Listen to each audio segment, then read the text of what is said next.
ചപ്പാത്തിയുടെ കൂടെയും അതുപോലെ വൈറ്റ് റൈസിൻ്റെ കൂടെയൊക്കെ കഴിക്കാനായിട്ട് പറ്റിയ നല്ലൊരു അടിപൊളി ചെമ്മീൻ കറിയുടെ റെസിപ്പിയുമായിട്ടാണ് ഞാനിന്ന് വന്നിട്ടുള്ളത്. ഉണ്ടാക്കാൻ വളരെ എളുപ്പമാണ്, കഴിക്കാനും സൂപ്പർ ടേസ്റ്റാണ്. അപ്പോൾ നമുക്കിത് എങ്ങനെ തയ്യാറാക്കാൻ നോക്കിയാലോ.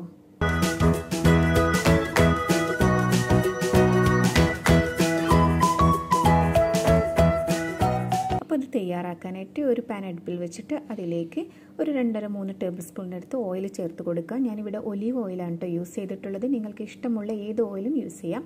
അതിലേക്ക് ഒരു മീഡിയം സൈസ് വലിപ്പമുള്ള സവാള ചെറുതായിട്ട് കൊത്തിയരിഞ്ഞിട്ട് ചേർത്ത് കൊടുക്കാം. അപ്പോൾ സവാള നന്നായിട്ട് വഴന്ന് വരണം, ഇതിൻ്റെ കളറൊക്കെ ഒന്ന് ചേഞ്ച് ആയിട്ട് വരണം കേട്ടോ. അതുവരെ ഇതൊന്ന് വഴറ്റിയെടുക്കാം. ഇപ്പോൾ സവാളയുടെ കളറെല്ലാം മാറി വന്നിട്ടുണ്ട്.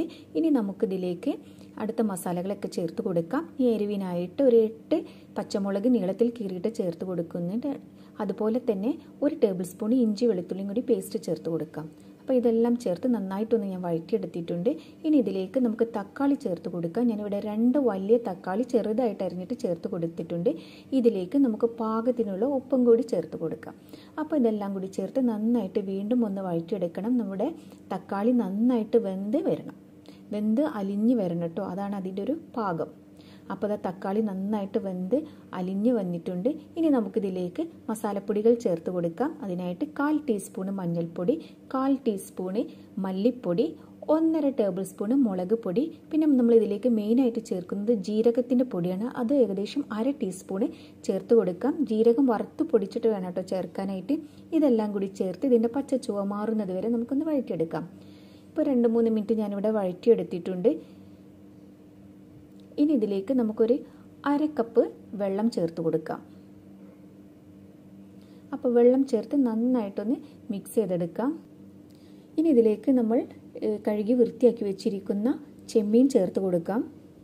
അപ്പോൾ ചെമ്മീൻ ചേർത്ത് വീണ്ടും നന്നായിട്ട് തന്നെ ഒന്ന് മിക്സ് ചെയ്തെടുക്കാം. അപ്പോൾ ചെമ്മീൻ ഒരുപാട് കുക്ക് ചെയ്യേണ്ട ആവശ്യമില്ല, പെട്ടെന്ന് തന്നെ വെന്ത് കിട്ടുന്ന ഒരു മീനാണ് കേട്ടോ ചെമ്മീൻ. ഏകദേശം ഒരു 3 മുതൽ 4 മിനിറ്റ് വരെ വേവിച്ചെടുത്താൽ മതി. ഓവറായിട്ട് വേവിക്കുകയാണെങ്കിൽ ഒരു റബ്ബർ പോലെ ആയിപ്പോവും, അതിൻ്റെ ആ ഒരു സോഫ്റ്റ്നെസ് നഷ്ടപ്പെടും. അപ്പോൾ അത് പ്രത്യേകം ശ്രദ്ധിക്കണം, ഒരുപാട് ഓവർ കുക്ക് ചെയ്യരുത് ചെമ്മീൻ കേട്ടോ. അപ്പോൾ ചെമ്മീൻ ചേർത്ത് നന്നായിട്ടൊന്ന് വഴറ്റി ഞാൻ മിക്സ് ചെയ്തിട്ടുണ്ട്. അപ്പോൾ അതൊന്ന് വെന്ത് വരട്ടെ. 2-3 മിനിറ്റ് നമുക്കിതൊന്ന് വഴറ്റിയെടുക്കാം.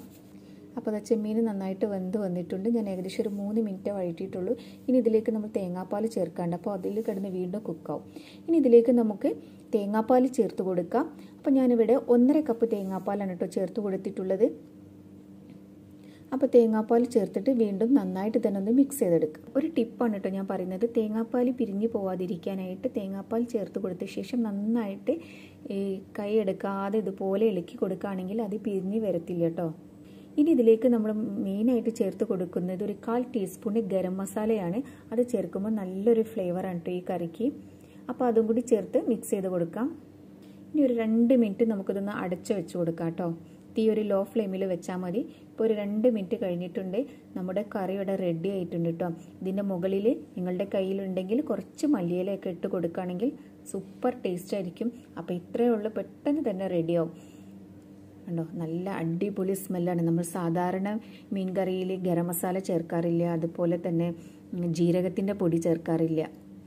അപ്പോൾ നിങ്ങൾ എപ്പോഴെങ്കിലൊക്കെ ചെമ്മീനൊക്കെ കിട്ടുകയാണെങ്കിൽ ഇങ്ങനെ ഒന്ന് ട്രൈ ചെയ്ത് നോക്കൂ. തീർച്ചയായും എല്ലാവർക്കും ഇഷ്ടം. നല്ലൊരു ഫ്ലേവറാണ് ഈ കറിക്ക്. പിന്നെ ചെമ്മീൻ കറിക്ക് ഒരു പ്രത്യേക ടേസ്റ്റ് ആയിരിക്കുമല്ലോ. അപ്പോൾ അതിൻ്റെ കൂടെ ഈ ജീരകവും ഗരം മസാലയൊക്കെ ചേർത്ത് ചെയ്യുമ്പോൾ നല്ലൊരു ടേസ്റ്റാണ്.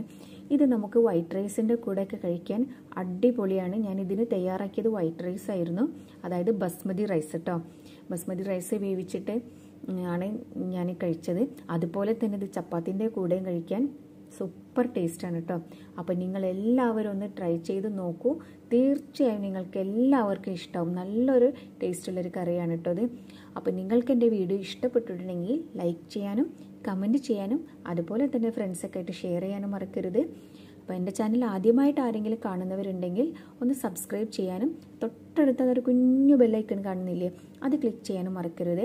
അത് ക്ലിക്ക് ചെയ്താൽ മാത്രമേ ഞാൻ ഇടുന്ന വീഡിയോസിൻ്റെ നോട്ടിഫിക്കേഷൻ നിങ്ങൾക്ക് കിട്ടുകയുള്ളൂ. പുതിയൊരു റെസിപ്പിയുമായിട്ട് നമുക്ക് വീണ്ടും കാണാം കേട്ടോ.